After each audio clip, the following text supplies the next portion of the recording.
Hello, everyone. So, with the with one Senate race seemingly wrapped up and the other one still ongoing, it seems like Raphael Warnock has won his Senate race against Kelly Loeffler. Thank God. I never want to hear or see anything from that woman again.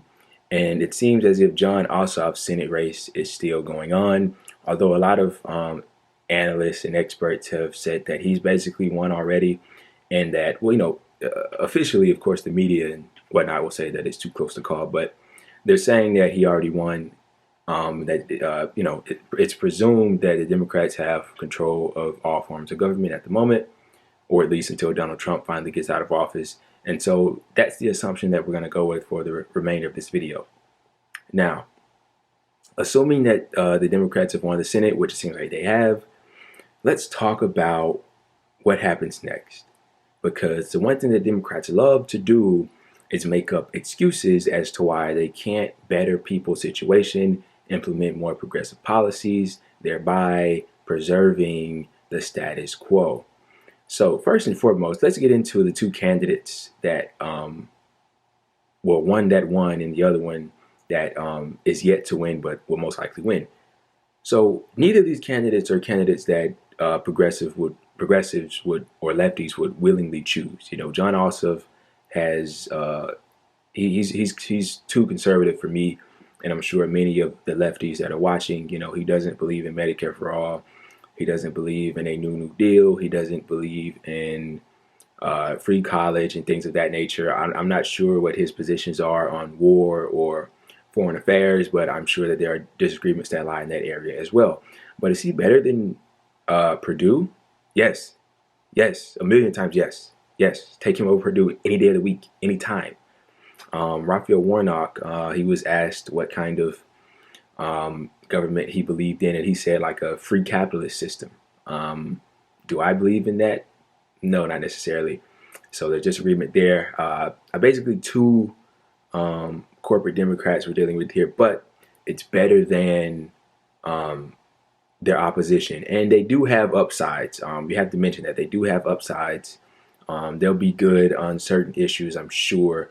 Jon Ossoff is really lobbying for these $2,000 checks, and he also says that healthcare is a right, which is something that Joe Biden says, but neither of them believe in single-payer healthcare. But that's neither here nor there. We'll get into that in another video. And for some reason, this guy's getting a lot of love, Jon Ossoff. He seems like kind of a Pete Buttigieg character to me. Maybe not as bad as Pete, Petey. Maybe not as bad as Petey, but he seems like a Pete Buttigieg character. Like, people are now all of a sudden floating him for 2024. Please save me, please. But if he's the best option, then I guess we have no choice, right? But anyway, that's not what this is about. I'm going on a rant here. But so the Democrats controlling all forms of government, what can they do? Now, if you harken back to the Obama years, when Obama had a supermajority and implemented a Republican healthcare plan. Remember Obamacare? It was the Heritage Foundation's healthcare plan, the one that Mitt Romney and Newt Gingrich supported. And that's it. We didn't get Medicare for all. We didn't even get a public option. We got that. And among many other things that we didn't get under an Obama presidency. And, fast forward, as a result, we ended up losing everything: the presidency, the House, the Senate, and now we're getting things back. And so how will the Democrats react to being in full control once again? So I want to read to you a tweet from Walker Bragman. It says, the Democrats have complete control of the federal government for 2 full years. They can pack the court. They can end the wars. They can cut the monthly checks. They can guarantee health care. They can forgive student and medical debt. If they don't, you know who to blame.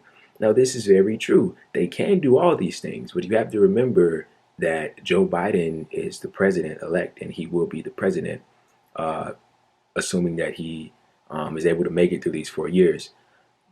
But so let's just start from the top. They can pack the court. They can. Keyword is can. Joe Biden has made it abundantly clear that he doesn't plan on doing that. They can end the wars. corporate Democrats are known neocons. That's where them and the conservatives shake hands. They like to continue the wars because the wars are profitable and they're funded by the military-industrial complex. So we can write that one off. They can cut the monthly checks. Now, this one I feel like is the most likely thing that may happen. If it's not monthly, we will most likely get the $2,000 checks because Joe Biden has really been beat into a corner here. And he's already said that, if they win the Senate races, he's going to give it to the people. So if he doesn't, then that just means that he's lying and his approval rating will go down as a result of that. And people really want this money. So they're going to have to make do on those monthly checks, if not anything else. They can guarantee health care. Joe Biden said that if Medicare for All came across his desk, he'd veto it.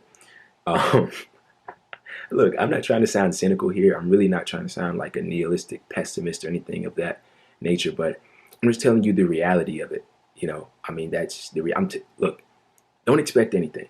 My advice to you would be to not expect a thing, but fight for everything. Don't expect anything, but fight for everything, okay? Pressure these politicians. That's the only way you get these things. The last thing he says is they can forgive student and medical debt. Joe Biden has slowly but surely backed off forgiving any kind of student debt, let alone medical debt. He's one of the biggest big pharma receivers in money, the health insurance companies basically run him, okay? He's so far in their pockets, it's ridiculous.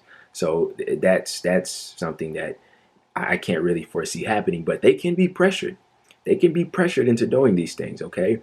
And the thing is, when you have the presidency, and I'll make a video about this later, mostly regarding Donald Trump and how he kind of squandered his power. Because when you're the president, you have a lot of power. You have immense power, and people look to you for a lot. And so you can really just strong arm everybody and get things that you want.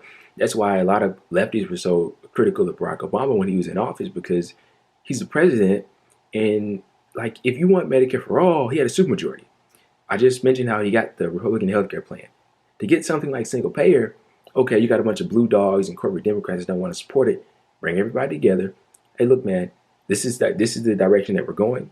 If you don't want to come along, then I'll just primary you and I'll get you out of here. I'll end your political career. I will campaign against you, me personally, myself. You don't want the president to campaign against you. You don't want to lose your livelihood in politics because you don't want to support something like Medicare for All because you're corrupt. That's the power that the president has, and that applies to anything. If you don't want to support it, okay, then you'll be replaced with somebody that does. It's not that difficult, okay? But as we know, Joe Biden doesn't want to leverage that kind of power. He told the civil rights leaders that he doesn't want to use his executive authority, even though that's what Donald Trump pretty much did throughout his entire presidency. He told his donors that nothing will fundamentally change. And these are just the facts. So my advice would be to not expect anything, but fight for everything, okay? Joe Biden says that the immigration activist demands, they may exceed his realities. I'm just reading off titles of articles. Biden first 100 days, student loan debt won't go anywhere. Biden told civil rights leaders in private meetings that progressive hopes for executive action are way beyond the bounds of his presidential authority. I just said that. And so, in regards to Trump's oil and gas laws and deregulation that he's passed, it doesn't seem like he'll really jump out of his seat to roll those back and implement more regulation. So it's really grimy when you look down into it, but the fight doesn't stop. This is very good news. This is extremely good news. I'm really happy that this happened, and we need this because now that the Democrats are seemingly in control, the left flank of the Democratic Party can focus on really taking over the party and beating the Democrats, okay? Instead of just calling, oh, well, the Republicans are undermining democracy, all this extra shit, a bunch of stuff that doesn't really matter right now, okay? So this is good news. Hopefully something good comes of it. And before I leave, I want to read to you a quote from Noam Chomsky from the book Who Rules the World. If you haven't read that book, I recommend you read it. He says, the rising opposition to the neoliberal assault highlights another crucial aspect of the standard convention. It sets aside the public, which often fails to accept the approved role of spectators rather than participants assigned to it in liberal democratic theory. And the way that I like to interpret that is, it's true that these people in Congress, they look at their constituents, the voters, as spectators. They're not participants. They don't look at them as those that participate in the decisions that are made when it comes to how this government is run, how the country is run.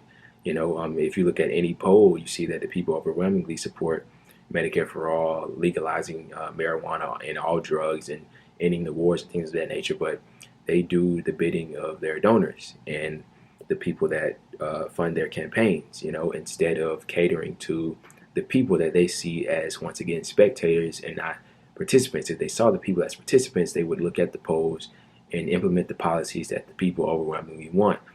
But with that being said, this is really good news.